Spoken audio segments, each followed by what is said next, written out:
जुड़ चुके हैं। राजेश जी, आपने परसिस्टेंट के मैनेजमेंट की बातें भी सुनी, नतीजों और बाकी चीज़ों को भी देखा ही है आपने। ओवरऑल आमतौर पे जो ग्लोबल फेसिंग कंपनियां हैं वो कहीं ना कहीं इस दौर में जहां पर ग्लोबल अनसर्टेनिटी है, टैरिफ को लेकर निश्चितता है, वहां पर हम उतार चढ़ाव भरा कारोबार देख रहे हैं। लेकिन ओवरऑल आपका नजरिया परसिस्टेंट पर क्या बन रहा है? जी नमस्कार प्रशांत जी। देखिए, आज एक मेजर सेल ऑफ देखने को मिला है। एंड जो लास्ट 2 महीने के जो गेन्स थे वो कम्प्लीटली वाइप्ड आउट हुए हैं एंड काफ़ी स्ट्रॉन्ग वॉल्यूम्स देखने को मिला है। तो थोड़ा सा शॉर्ट टर्म में जो है फर्दर वीकनेस एक्सपेक्टेड है। जो रिसेंट रैली स्टार्ट हुई थी अप्रैल मंथ से, तो उसका जो गोल्डन रिट्रेसमेंट है 4900, तो वहां तक ये जो वीकनेस है वहां तक एक्सटेंड हो सकता है। तो फिलहाल में शॉर्ट टर्म मोमेंटम नेगेटिव है। 4900 आता है तो वहाँ पे वापस रीचेक करना होगा चार्ट्स को। ये है राय आपको मिलती हुई। चलिए, इसी के साथ वक्त हो गया एक छोटे से ब्रेक का, फौरन हाजिर होते हैं। एक एक्शन भी देखने को मिल रहा है, लगभग 2.25% से ज्यादा की बढ़त महिंद्रा हॉलीडेज में आज के दिन में देखने को मिल रही है। निमेश, महिंद्रा हॉलीडेज यहां से बताइए कैसा लगता है आपको? महाराष्ट्र और कई इलाकों में तो मानसून ने दस्तक दी है, तो हम देखते हैं कि एक ट्रेंड जो है वो साफ तौर पर नजर आता है, और लग्जरी होटल रिजॉर्ट सेगमेंट में जो है वो एक अलग तरह का दबदबा भी है इनका।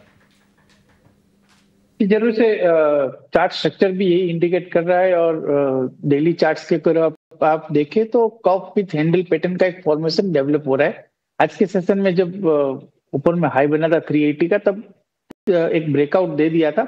बट फिलहाल अभी जो है वो 371 आसपास ट्रेड हो रहा है, तो एक रेजिस्टेंस लाइन के ऊपर है।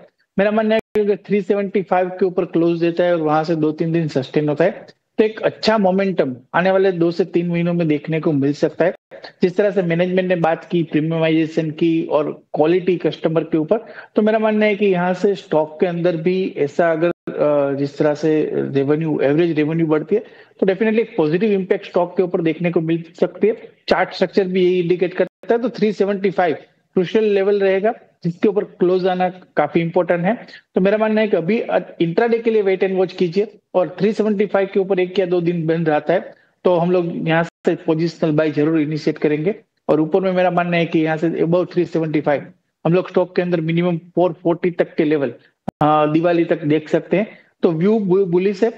ओनली लेवल्स 375 को हम लोग रिस्पेक्ट करेंगे।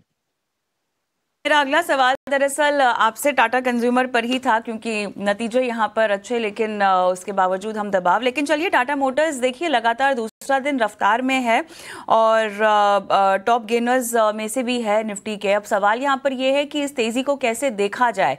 किसी को अगर 6-8 महीने तक के लिए कोई रणनीति बनानी हो तो क्या आप बाइंग में बने रहने की सलाह देंगे, और कुछ अगर नया इनिशिएट करना होगा तो क्या रिकमेंडेशन होगी, किस लेवल पर?